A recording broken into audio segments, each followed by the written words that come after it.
Drop your location in the comments. I'd love to know. Today, I have a story for you that will chill you to the very bone, a tale of heroes who paid the ultimate price, and perhaps never truly left the battlefield. So dim the lights, settle into your seat, and prepare yourself. Because what you're about to hear happened on the bloodiest beaches in history, where the sand itself remembers every drop of blood spilled, and the waves still carry the echoes of the dying. This is the story of the ghosts of D-Day. On June 6th, 1944, the beaches of Normandy, France witnessed one of the most brutal and decisive battles in human history. Over 156,000 Allied soldiers stormed 5 beaches along a 50-mile stretch of heavily fortified French coastline. The operation, codenamed D-Day, marked the beginning of the end for Nazi Germany's grip on Europe. But the cost, the terrible, devastating cost, would scar that coastline forever. Thousands of young men, most barely out of their teens, charged across those sandy beaches under relentless machine gun fire.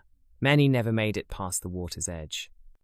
The surf ran red with blood that morning, and the sand became a graveyard for heroes who would never see home again, never hold their sweethearts, never meet the children they dreamed of raising. The Germans had spent years turning this coastline into what they called the Atlantic Wall, an impregnable fortress of concrete and steel. Bunkers bristled with artillery pieces. Machine gun nests commanded perfect killing fields, with overlapping fields of fire. Mortar positions rained death from above. When the first wave of Allied soldiers hit those beaches at dawn, they walked straight into hell itself. At Omaha Beach alone, over 2,400 American troops were killed, wounded, or went missing in a single day. The carnage was so intense, so utterly overwhelming, that commanders seriously considered abandoning the entire operation. Bodies piled up like driftwood along the shoreline. The screams of the dying mixed with the thunder of artillery and the crash of waves against blood-soaked sand. It was a symphony of horror that would echo through time itself, perhaps more literally than anyone could have imagined. Among those thousands was a young man named Private Marcus Webb. He was just 19 years old, a farm boy from Iowa, with sun-bleached hair and calloused hands that had known nothing but honest work until the day he enlisted. In the pre-dawn darkness of that fateful morning, Marcus huddled in a landing craft with dozens of other terrified young men, the small boat pitching and rolling on the rough channel waters. The air reeked of salt spray, diesel fuel, and vomit. Most of the men had been sick during the crossing. Marcus kept his right hand pressed against his helmet, feeling the photograph tucked inside Sarah, his sweetheart back home, smiling at him from that creased square of paper. Her last letter had promised to wait for him, no matter how long this war lasted. He'd read it so many times the paper had grown soft as cloth. In his mind, he composed another letter to her, one he'd write as soon as they secured the beach. Dear Sarah, you won't believe what we've been through, but we made it. We actually made it. Beside Marcus sat Sergeant Thomas Riley, a hardened veteran of the North Africa campaign. At 26, Riley seemed ancient to the teenagers around him. His face was weathered beyond his years, and his eyes had seen things that gave him nightmares. But now, in the darkness of the landing craft, those hard eyes were closed, his lips moving in silent prayer, the same prayers he'd learned as a child in a Boston tenement, prayers his Irish mother had taught him at her knee. Hail Mary, full of grace, over and over, like a lifeline connecting him to something beyond this floating coffin of steel.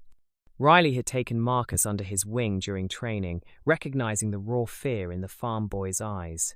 Stay close to me, kid, he'd said more than once. Do what I do, go where I go, and maybe, just maybe, we'll both live to tell our grandkids about this someday. Then, at 6:30 a.m., the ramp dropped. The world exploded into a nightmare of steel and fire. The German MG-42 machine guns opened up immediately with a sound like tearing canvas, a mechanical scream that cut through flesh and bone with ruthless efficiency. Marcus watched, frozen in horror, as the man directly in front of him, a kid from Tennessee, who'd shown everyone pictures of his newborn daughter just yesterday, simply came apart. His body jerked like a puppet with cut strings, spraying blood across Marcus's face before collapsing into the blood-red surf. "Move! Move! Move!" Sergeant Riley was screaming, shoving men forward, trying to get them out of the fatal bottleneck of the landing craft. But Riley only made it 3 steps into the water before a mortar blast lifted him off his feet and slammed him against the landing craft's side with a sickening crunch. His body slid down into the water, turning it crimson around him, his eyes still open, still trying to form words that would never come. Marcus stumbled forward in blind panic, the cold water reaching his waist, then his chest. Bodies floated in the shallows all around him, rolling back and forth with each wave like grotesque driftwood.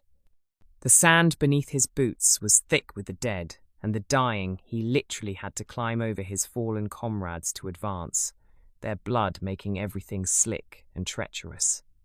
Somehow God alone knew how Marcus made it to a tank obstacle, pressing himself against the cold metal as bullets sparked off the iron inches from his head. Around him, men screamed for their mothers, for medics, for God himself to end their suffering. The boy to his left was crying, clutching his stomach where his intestines were spilling out. The man to his right had no face anymore, just a red ruin where a man had been seconds before. The beach had become a slaughterhouse, an open-air abattoir where young men were butchered wholesale. This was Omaha Beach. This was hell on earth. What historians would later call the longest day seemed to stretch into eternity for those trapped on that killing ground. Every second felt like an hour. Every breath might be your last. Every heartbeat a countdown to oblivion. And perhaps, for some of them, it never ended at all. But here's the thing about places where so much pain and death occurred, where the soil itself is saturated with the blood of thousands, where the final thoughts of dying men soak into the sand like rain. Sometimes the past doesn't stay buried. Sometimes the echoes of that terrible day refuse to fade away into comfortable history. Sometimes the dead refuse to leave their posts. And if you talk to the locals around Normandy, the fishermen, the shopkeepers, the old women who sweep their doorsteps at dawn, they'll tell you something strange. They'll tell you something that will make the hair on the back of your neck stand up. They'll tell you that D-Day never really ended. They'll tell you that the battle still rages on those beaches, fought by soldiers who don't know they're dead, or perhaps know it all too well but cannot or will not leave. And they'll tell you that if you walk those beaches at the right time in the right light, you might just see them still fighting, still dying, still trapped in that endless dawn of June 6th, 1944. This is their story. This is our story. This is the truth about the ghosts of D-Day. It started just a few years after the war ended, when the physical scars on the land were still fresh, when you could still find shell casings in the sand, and rusted helmets half buried in the dunes. The world was trying to forget, trying to move on, trying to pretend that the horror of June 6th could fade into comfortable memory like any other historical event. But the dead had other plans. The first person to hear them, or at least the first to admit it, was a local shepherd named Philippe Rousseau. In the autumn of 1947, on an evening when the mist rolled in thick from the English Channel, Philippe was tending his small flock near the cliffs of Pointe du Hoc. This was where the American Rangers had scaled the cliffs under withering fire, where boys had climbed rope ladders while Germans shot down at them like fish in a barrel. Philippe knew this land intimately. He'd walked these cliff tops his entire life, first as a boy helping his father, now as a man of 43 trying to rebuild after the occupation. The sheep knew the paths, knew where to graze safely away from the crumbling bunkers, and the areas still marked with warnings about unexploded ordnance. The evening was growing late, the sun sinking toward the horizon and painting the mist in shades of amber and blood red. Philippe was counting his flock, making sure none had wandered too close to the cliff edge when he heard it. Voices, men's voices, speaking in English. "Move up! Move up!" The command was urgent, desperate, cut through with raw fear. "Medic! We need a medic here." Another voice, younger, breaking with panic. Philippe's heart hammered in his chest. His first thought was that there were hikers in trouble. Perhaps someone had fallen, been injured on the treacherous rocks below.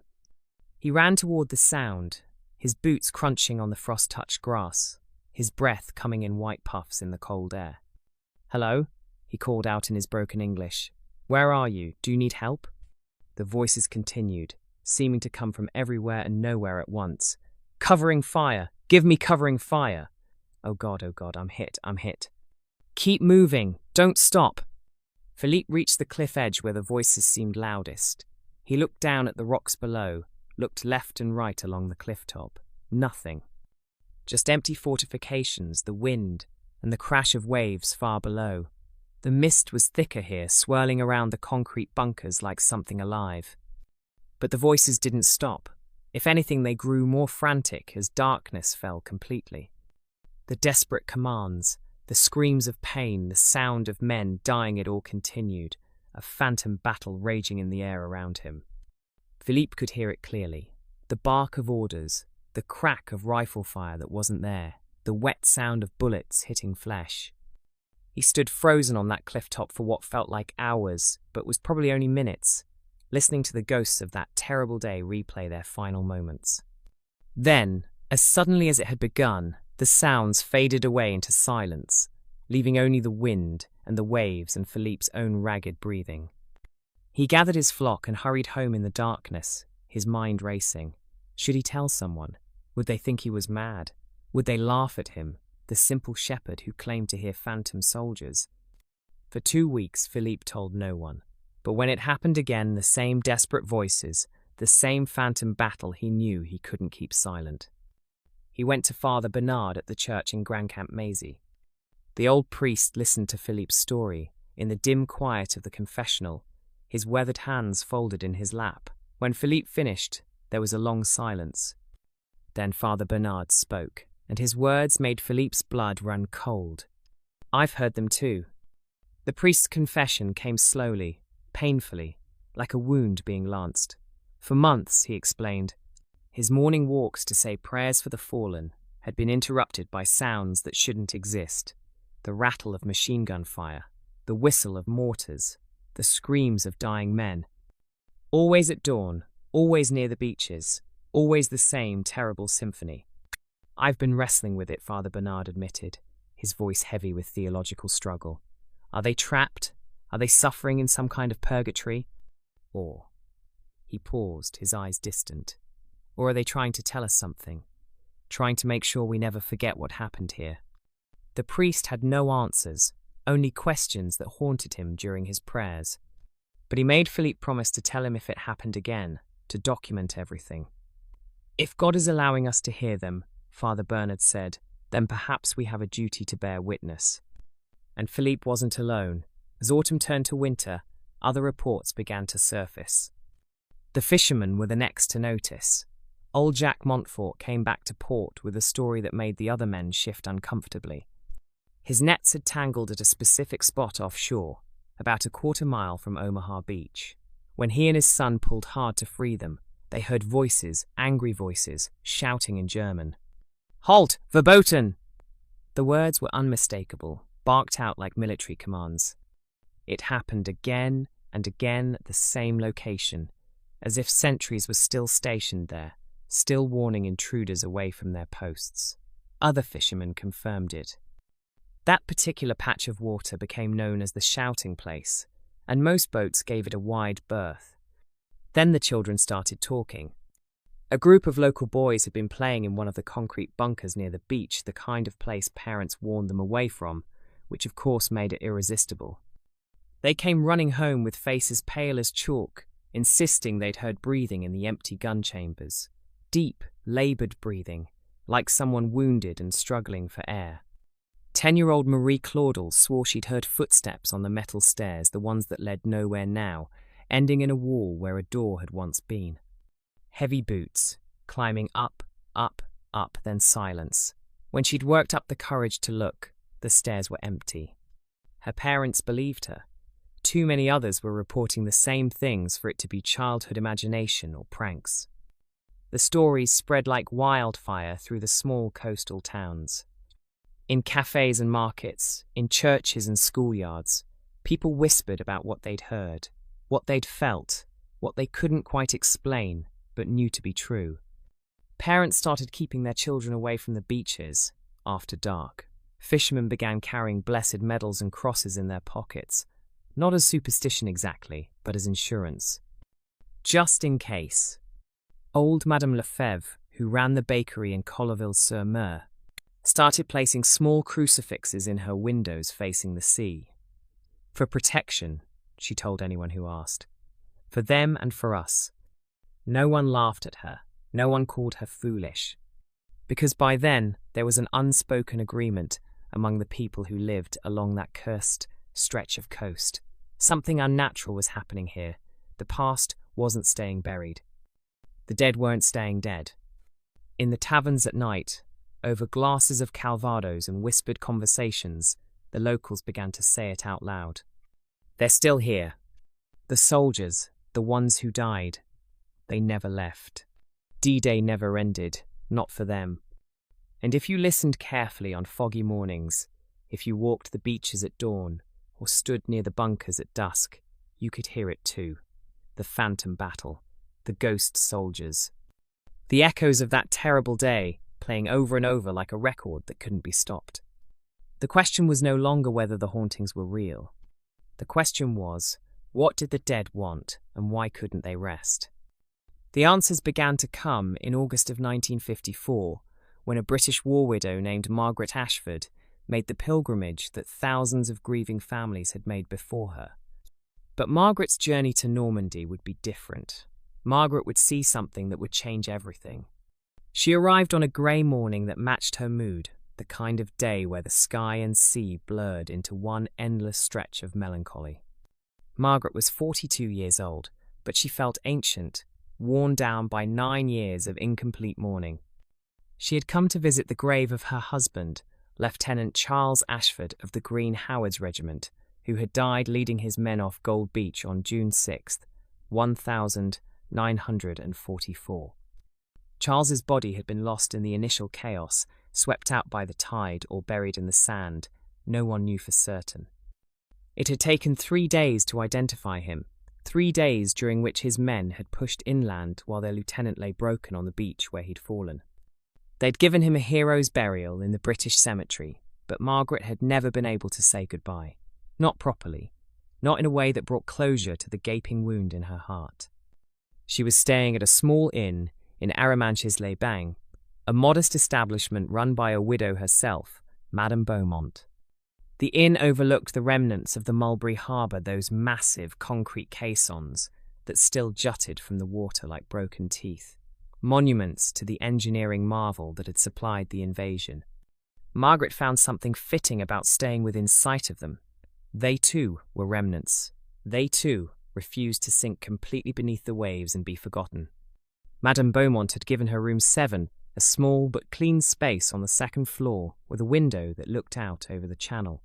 "You'll have a lovely view," the innkeeper had said in careful English, though something in her eyes suggested she wanted to say more. The first night passed uneventfully.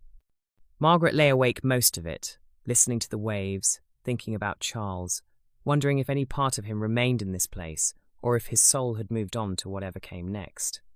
She must have dozed near dawn, because she woke to bright morning sun and the cry of gulls. The second night was different. Margaret woke suddenly at 3:17 a.m. She would remember the exact time because she checked her watch, wondering what had disturbed her. The room was bathed in silver moonlight reflecting off the channel, bright enough to see clearly. And there, standing at the window with his back to her, was a man. He wore a British officer's uniform. Even in silhouette, even from behind, there was something achingly familiar about his posture, the way his shoulders set, the tilt of his head. The way his hands clasped behind his back in that particular stance, Charles had always adopted when he was thinking deeply about something. Margaret's breath caught in her throat. Her heart hammered so hard she thought it might burst. "Charles?" The word came out as barely a whisper, more hope than belief. The figure turned slowly, and Margaret's hope shattered into horror. The face was wrong, so terribly wrong, pale and waxy like a death mask, the skin stretched too tight over the bones.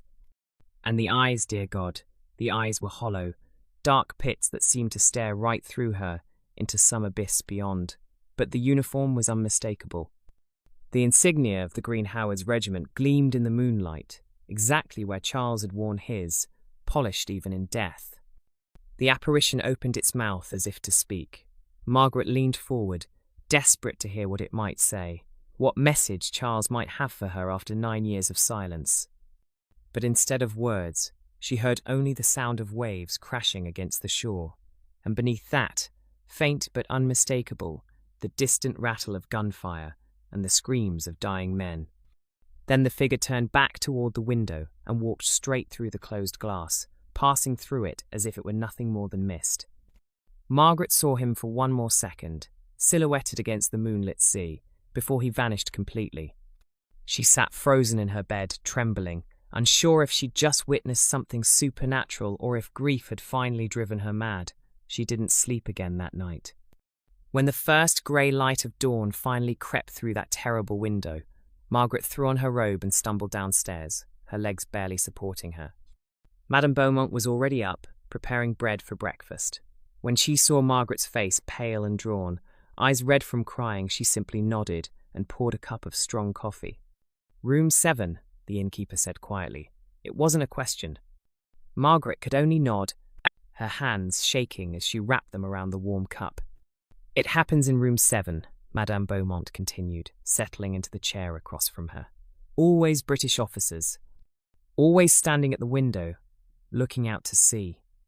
She paused, her weathered face sad. "I think they're still waiting for orders to advance. Still waiting to lead their men inland."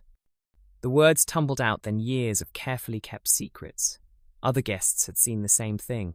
A colonel from London who checked out at dawn, refusing to explain why.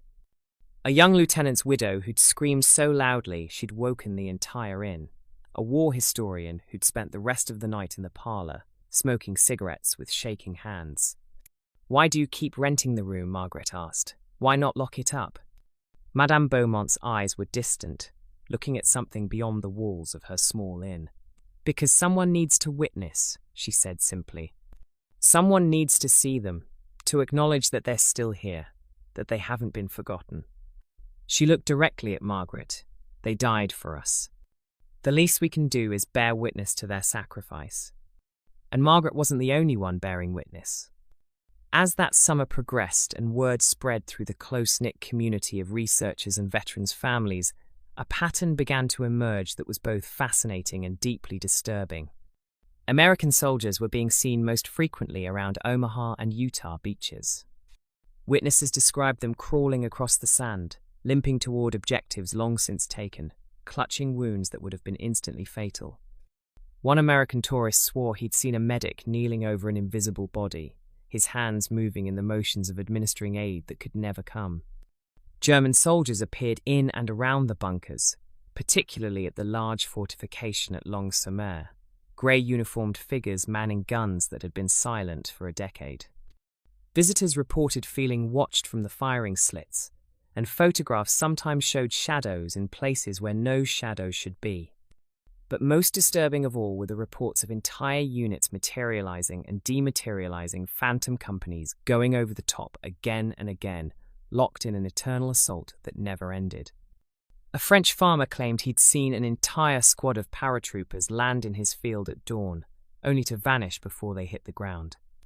A British schoolteacher watched a line of soldiers advance up the beach in perfect formation, then simply fade away like morning mist. They were trapped, these ghost soldiers, caught in the worst moment of their lives, forced to relive it over and over. Or perhaps, and this thought chilled Margaret even more, they'd chosen to stay. Chosen to remain at their posts, to continue the mission even death couldn't end. Margaret stayed one more night in room 7, hoping, praying that Charles would appear again. She wanted to tell him she loved him, that she'd never forgotten, that their brief marriage had been the happiest time of her life. She wanted to see him one more time, even knowing what she'd see. But the room remained empty. There was only the sound of waves against the shore and the distant cry of gulls. No figure at the window, no ghost in a Green Howards uniform. Yet somehow, as Margaret left Arromanches the next morning, she felt a strange sense of peace, because now she knew Charles was still out there, still standing watch over the beach where he'd fallen, still leading his men, still trying to complete the mission. He hadn't left her. He'd simply never been able to come home. And perhaps that was its own kind of faithfulness, a love that transcended death itself, a duty that even the grave couldn't end. By 1958, the hauntings were no longer just whispers and shadows. They were becoming physical, tangible, undeniable. And nowhere was this more evident than at the Hotel Moreau, a modest establishment near Utah Beach where something was demanding to be heard. Jean Moreau was not a man who believed in ghost nonsense. At 53, he was practical to his core, a veteran of the First World War, who had rebuilt his family's hotel after the Germans had used it as a headquarters during the occupation. He dealt in facts: occupancy rates, linen inventories, whether the plumbing worked and the roof didn't leak. Ghosts were for old wives' tales and children's nightmares, not for serious men trying to run a business. But his guests kept complaining about room 12. It started in the spring. An American couple on their honeymoon had checked out at 2 a.m, their faces pale, refusing to explain beyond muttered apologies and a hurried departure. Jean had chalked it up to newlywed dramatics and thought nothing more of it. Then a French businessman from Paris complained that someone had been pounding on his door at 3 a.m. When he'd opened it, angry and ready to give whoever it was a piece of his mind, the hallway was empty. "But I heard it," the man insisted, his hands shaking as he settled his bill at dawn. Someone was out there screaming for a medic. An elderly woman who'd survived the occupation reported seeing wet boot prints in the hallway, leading directly to her door, then stopping. Just stopping, as if whoever made them had simply ceased to exist. When Jean investigated, the carpet was bone dry. The pattern became impossible to ignore. Always room 12. Always at 3 a.m, give or take a few minutes. Always the same desperate cries for help, the pounding, the sense of someone in terrible pain trying to reach the living. Jean's wife, Colette, suggested they stop renting the room. "Just tell people it needs repairs," she said. "We don't need the money that badly." But Jean's pride wouldn't allow it. This was his hotel, built by his grandfather's hands. He wasn't going to let superstitious nonsense dictate how he ran his business. There was a rational explanation for everything, and he was going to find it. So on a cool October evening, Jean Moreau decided to spend the night in room 12 himself. "I'll prove there's nothing," he announced to Colette, who watched him with worried eyes as he carried his bedding down the hallway. He set himself up at 10 p.m. with a book, a thermos of coffee, and a flashlight within easy reach. The room was perfectly ordinary: a double bed with a quilted coverlet, a small desk and chair, wallpaper with faded roses, a window overlooking the beach where American soldiers had poured ashore 14 years earlier. Jean read for an hour, drank his coffee, and finally turned off the lamp around midnight. Sleep came easier than he'd expected. Perhaps it was the sound of the waves, or the simple exhaustion of a man who worked 16-hour days. Whatever the reason, Jean drifted off with his book open on his chest. At 3:17 a.m, he jolted awake. The voice was so close it seemed to be right beside his ear, weak, desperate, speaking in English with an unmistakable American accent. "Help me, please, help me, my leg." Jean fumbled for the flashlight, his heart hammering. The beam swept across the empty room, illuminating nothing but furniture and shadows, but the voice continued, growing more urgent. "Help me, God, please, someone help me, my leg." Jean threw off the covers and began searching. He checked under the bed, in the wardrobe, behind the curtains. He pressed his ear to the walls, thinking perhaps sound was carrying from another room. But room 11 was empty, he checked earlier, and the voice wasn't coming from the walls. It was coming from the room itself, from the air, from everywhere and nowhere. "My leg. I can't feel my leg." Jean ran into the hallway, checking the other rooms, the stairs, even the small basement where they stored extra linens. The voice followed him, growing weaker, fading like a radio signal losing strength. "Please, someone help."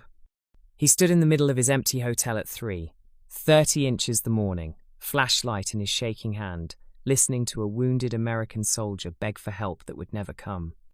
The voice grew softer and until it finally faded to silence, leaving only the sound of Jean's own ragged breathing and the distant crash of waves.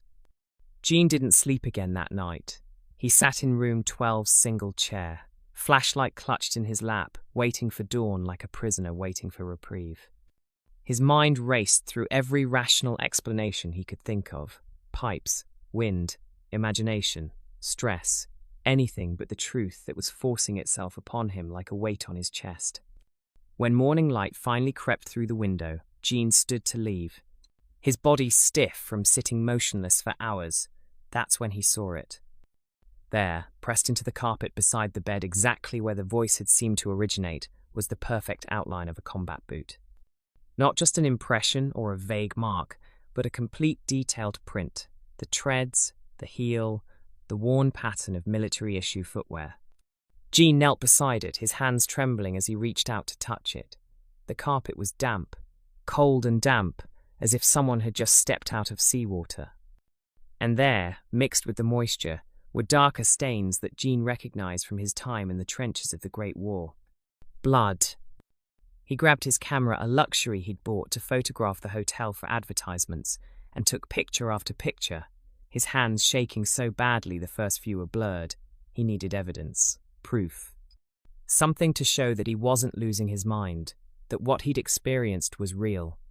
As the photographs developed in his makeshift darkroom, Jean Moreau's carefully constructed worldview shattered like glass. There it was in black and white, the boot print, impossibly clear, undeniably real, in the carpet of a room that had been empty except for him. "They're real," he whispered to the photographs spread before him. "God help us all, they're real." Colette found him there an hour later, staring at the images with tears running down his weathered face. She'd known the truth already. Women always seemed to know these things before men accepted them, but she held him anyway while he wept. Jean Moreau refused to rent room 12 after that night. He locked it, told guests it was under renovation indefinitely. Some nights, when the hotel was quiet and the moon was high, he would stand outside that locked door and listen. And sometimes, not every night, but often enough, he would hear it again. That weak, desperate voice calling from beyond the veil between life and death. "Help me, please, my leg." A soldier who dragged himself off Utah Beach with a shattered leg, who'd made it this far before death claimed him. A boy who'd bled out on ground that would later become the foundation of the Hotel Moreau, whose final moments echoed through time like a prayer that could never be answered. Jean kept the photographs in a locked drawer. He never showed them to guests, never spoke publicly about what he'd experienced. But the other hotel owners along the coast, they all knew. Because by 1958, every one of them had a room like room 12, a room where the dead came to seek help that the living could never provide. The evidence was mounting. The hauntings weren't just stories anymore. They were leaving traces in the physical world, footprints and voices, cold spots and unexplained photographs. The ghosts of D-Day were making themselves known, one desperate cry for help at a time. And there was nothing anyone could do but listen, and remember, and bear witness to suffering that refused to end. The hauntings weren't confined to land. In 1963, the mystery would plunge deeper literally, when a marine biologist discovered that the dead were leaving messages in places the living rarely ventured. Dr. Antoine Girard was not a man prone to flights of fancy. At 38, he was a respected researcher from the Sorbonne, conducting a routine study of coastal erosion patterns along the Normandy beaches. His diving team had spent weeks mapping the underwater topography, taking samples, documenting how 19 years of tides had reshaped the ocean floor where thousands had died. On a grey morning in late September, Girard and his assistant, Michel Beaufort, were working the waters off Omaha Beach. 30 feet down in murky water with poor visibility, they nearly swam past it, a Sherman tank, its hull breached and half buried in sand, listing at an awkward angle like a metal tomb. Wrecks like this weren't uncommon. The ocean floor here was littered with the debris of war, vehicles, weapons, unexploded ordnance, and bones that the sea had long since scattered. This tank should have been just another empty ruin, cleaned out by salvagers or filled with sand and marine life.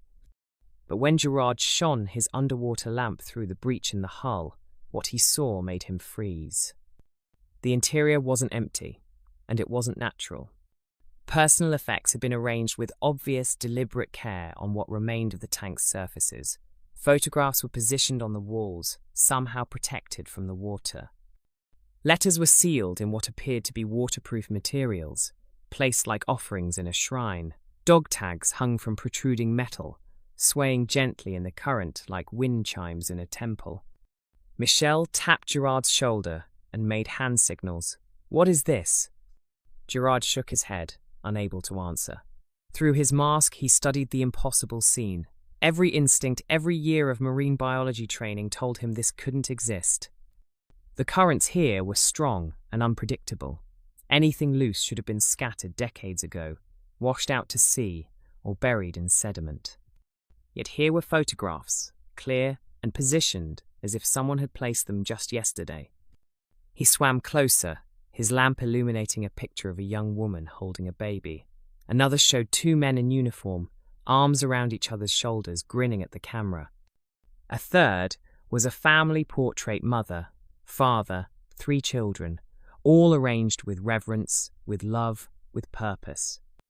Like a shrine, Michel would later say when they surfaced. Like someone created a memorial down there. But who and how? There was no marine growth on the photographs, no evidence of long submersion. It was as if invisible hands had been tending this underwater monument, preserving it against the ocean's relentless hunger to claim and dissolve all things. Back on the boat, Gerard's hands shook as he developed the photographs he'd taken underwater. The darkroom chemicals worked their magic, and images began to appear on the paper. The tank, the shrine, the impossible arrangement of personal effects. And then Gerard saw something that made him drop the prints, his breath catching in his throat. There, in the background of one photograph, barely visible in the murky water beyond the tank, was the silhouette of a figure, a man in combat gear, watching them work. Gerard grabbed his dive log, frantically reviewing the positions of every team member. Michel had been beside him. Jacques was mapping coordinates 50 meters to the north. Pierre was on the boat. Every diver was accounted for. The figure in the photograph shouldn't exist. But there it was, captured on film, a shadow in the shape of a man, standing where no man could stand, watching from the depths with unknowable intent. Gerard returned the next morning with more equipment and a video camera sealed in a waterproof housing. This time he went alone, leaving his team on the boat with strict instructions to monitor his air supply and depth. He needed to know, needed to understand. As he approached the tank, camera rolling, something happened that would haunt him for the rest of his life. He heard a voice. Not through his radio, the sound cut through the water itself, through his breathing apparatus, resonating in his skull like a whisper in a cathedral. The words were clear, spoken in English with an American accent, heavy with exhaustion and sadness. "Tell them we tried." Gerard froze, suspended in the water, his camera still recording. "Tell them we got as far as we could." The voice was young, so terribly young, filled with the weight of unfulfilled duty and unfinished missions. Gerard wanted to respond, to ask questions, to understand. But his throat was tight, his mind struggling to process what his ears told him was impossible.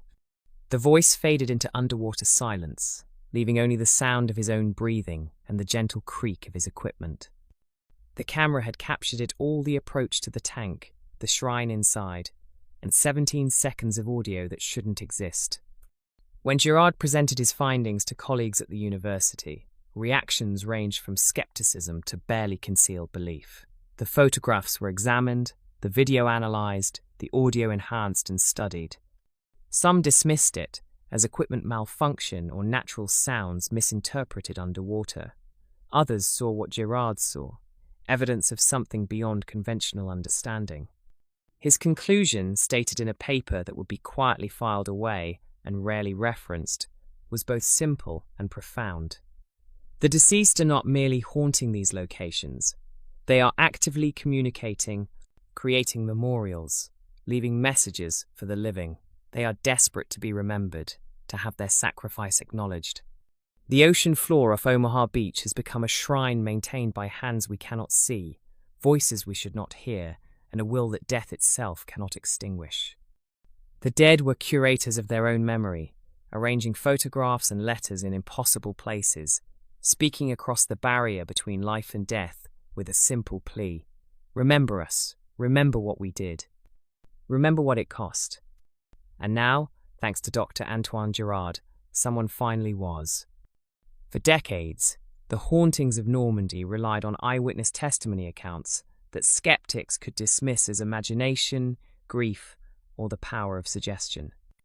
But in 2006, technology would capture what human eyes had been seeing for 60 years, and this time there would be no explaining it away.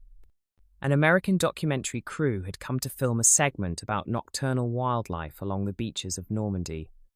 Producer David Chen and his team of 5 had set up an array of night vision and thermal imaging cameras along a quarter-mile stretch of Omaha Beach, hoping to capture footage of seabirds, foxes, and other creatures that emerged after tourists left. They positioned their equipment at sunset, calibrated the motion sensors, and retired to their monitoring station, a rented camper van parked in the lot overlooking the beach. They settled in with coffee and sandwiches, expecting a quiet night of reviewing footage of animals scurrying across the sand. What they captured instead would become the most analysed piece of paranormal evidence in modern history. At 3:47 a.m., every motion sensor along the beach triggered simultaneously. "Jesus, what is that?" David's assistant, Sarah Mitchell, pointed at the monitor showing the live feed. "Are those people?"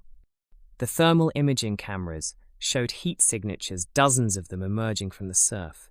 Human-shaped forms struggling up the beach toward the seawall, their movements laboured, desperate. But the night vision cameras showed something else, translucent figures, barely visible, like shadows cast by a light source that didn't exist. "Get the handheld camera," David shouted, already running for the door. "Move, move, move." The crew scrambled down to the beach, their portable equipment bouncing as they ran. But when they reached the sand, breathless and searching, there was nothing. Just empty beach, dark water, and the sound of waves rolling in under a starlit sky. "Check the footage," David said quietly, his voice tight. "Tell me the cameras saw what we saw." Back in the van, they huddled around the monitors and reviewed the recording. In stunned silence, they watched the impossible unfold on screen. Dozens of figures, at least 40, maybe more, emerged from the water at 3:47 a.m. and struggled up the beach. The thermal imaging clearly showed human heat signatures, warm bodies moving through cold night air.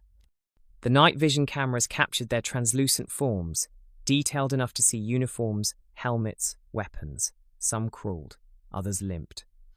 A few supported wounded comrades, dragging them toward the seawall.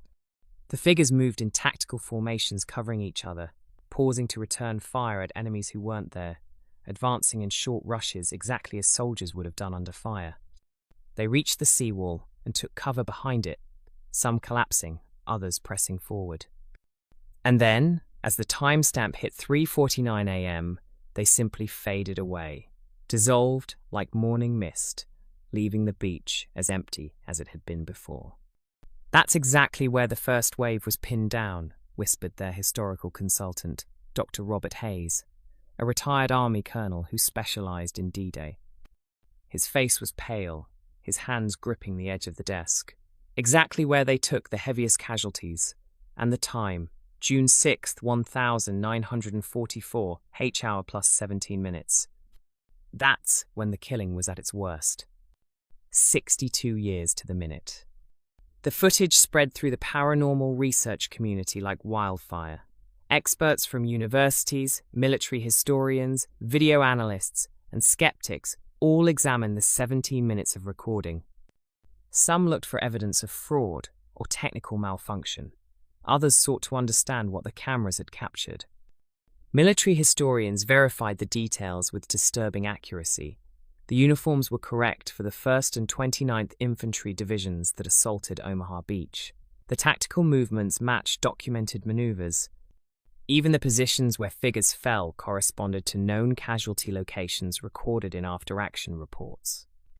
Skeptics pointed to camera malfunctions, atmospheric anomalies, or mass hallucination, but they couldn't explain why both thermal imaging and night vision captured the same events simultaneously. They couldn't explain the audio. The faint sounds of waves were punctuated by distant explosions and what sounded like shouted orders, recorded on multiple independent audio tracks. Video experts at 3 different universities analyzed the footage for signs of digital manipulation. All concluded the same thing. If this was a hoax, it was the most sophisticated and expensive one ever created. The thermal signatures alone would require technology that simply didn't exist in consumer equipment. The footage became the most scrutinized paranormal evidence in existence. Documentaries featured it. University courses studied it. Believers and skeptics argued over it in academic journals and internet forums. But no explanation satisfied everyone. The footage remained what it was, impossible evidence of something that shouldn't exist. And the 2006 recording wasn't alone. By the late 2000s, the proliferation of digital cameras and smartphones had created an accidental army of ghost hunters. Tourists captured orbs of light invisible to the naked eye, floating across photographs of the beaches. Audio recorders picked up EVP electronic voice phenomena that seemed to be military radio communications from 1944, complete with period-appropriate terminology and call signs verified by military historians. A French teenager, filming a school project on his phone, recorded a translucent figure in an American uniform walking past the camera at the American cemetery, visible for 3 seconds before vanishing. A British couple's vacation video showed shadows moving across the sand at Utah Beach when no physical objects were present to cast them. The pattern was consistent across years, across equipment types, across hundreds of witnesses. Different cameras, different people, different times, but always the same phenomena. Technology wasn't explaining the hauntings away. If anything, it was confirming them, documenting them, providing evidence that was increasingly difficult to dismiss. The locals watched this technological validation with a mixture of vindication and sorrow. They had known the truth for 60 years. They had lived with it, adapted to it, respected it. Now the rest of the world was finally catching up, armed with night vision cameras and thermal imaging and digital audio recorders that captured what the living had always sensed but couldn't prove. The dead were still there, still fighting their eternal battle, still carrying out their mission. And now, finally, the world had evidence that couldn't be ignored. But evidence alone doesn't reveal meaning. Technology can capture the phenomenon, but it takes a human heart to understand the why. That understanding came in 2019, on a quiet evening when a tourist received a message that would finally make sense of 75 years of hauntings. Robert Chen was a Chinese-American architect from San Francisco, visiting Normandy with his wife on their 20th anniversary. He stood on Omaha Beach at sunset, photographing the golden light spilling across the water, when he noticed an elderly man sitting alone on the seawall. The man wore an old American uniform, faded but unmistakable. His posture was weary, his gaze fixed on the ocean as if searching for something just beyond the horizon. Robert assumed he was a veteran, one of the few remaining, returned to remember fallen brothers. He approached respectfully, camera lowered. "Excuse me, sir. Thank you for your service." The old soldier turned to look at him, and Robert found himself staring into eyes that held infinite sadness, an ocean of grief deeper than the channel itself. "I've been waiting," the man said quietly. "We've all been waiting." "Waiting for what?" Robert asked. "Not for thanks." The soldier's voice was distant, hollow. "For understanding." "Understanding what?" "What we left here." The old man gestured at the beach, the water, the sand that had drunk the blood of thousands. "What did you leave?" Robert found himself asking, drawn into the conversation despite a growing chill running down his spine. "Everything." The soldier's eyes never left the ocean. "Our youth, our futures, our very souls. This sand drank us up, and it won't let us go." He paused, and something like a sad smile crossed his weathered face. "But maybe that's right. Maybe that's how it should be." "Why?" Robert whispered. Because someone needs to remember what freedom costs, the price paid here. The day people forget, the day they take it for granted, is the day they'll have to pay that price all over again. The soldier finally looked directly at Robert. We stay so you remember, so you never forget. So the sacrifice means something. Robert turned to call his wife, wanting her to hear this, to meet this remarkable veteran. May, come here, there's someone. But when he looked back, the seawall was empty. The old soldier had vanished, as if he'd never been there. No footprints in the sand, no figure walking away in the fading light, just empty concrete and the sound of waves. On the seawall where the man had been sitting, something glinted in the dying light.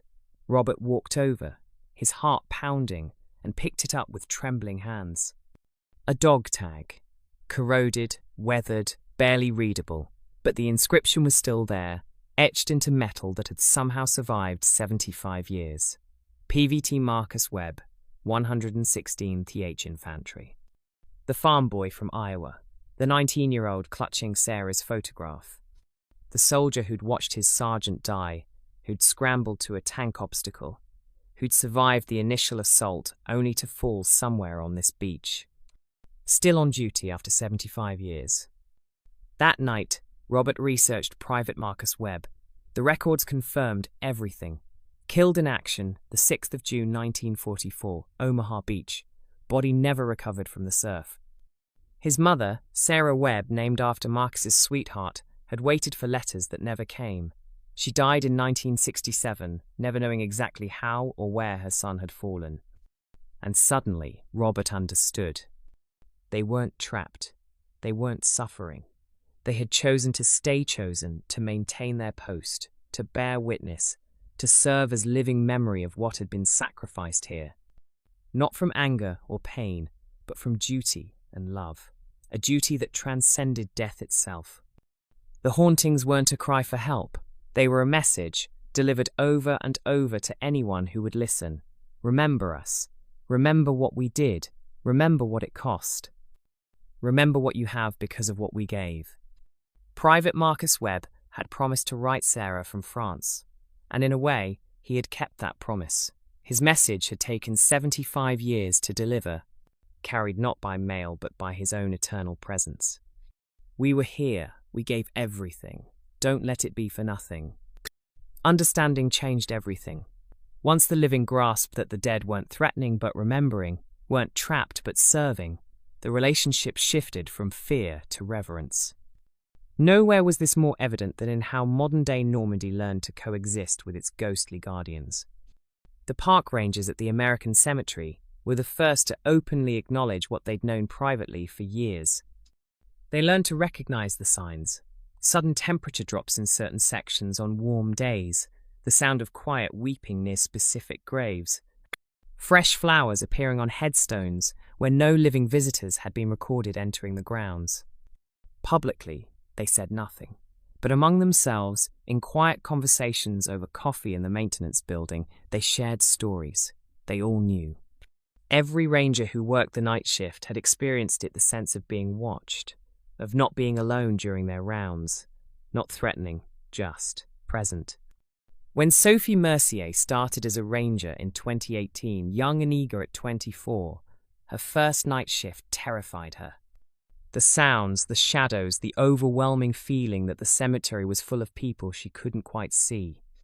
Veteran ranger Jacques Moreau, grandson of Jean Moreau, who'd heard the voice in room 1260 years earlier, found her sitting on a bench at 2 a.m., trying to calm her breathing. "They mean no harm," he said gently, sitting beside her. "They're still protecting this place, still standing guard over their brothers." He taught her which sections were most active, how to move respectfully through the cemetery, acknowledging the presence without fear. "Don't be afraid," Jacques told her. "Be honored. Not many people get to walk among such heroes," Sophie learned. Within weeks, she found herself greeting the empty air softly when she entered certain sections. "Good evening. Just making my rounds." Sometimes she swore she felt responses a shift in the air, a sense of acknowledgement, as if invisible sentries were letting her pass. The children learned too.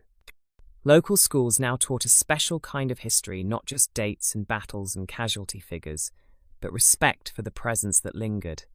Teachers explained gently, "If you see soldiers on the beach, don't be frightened.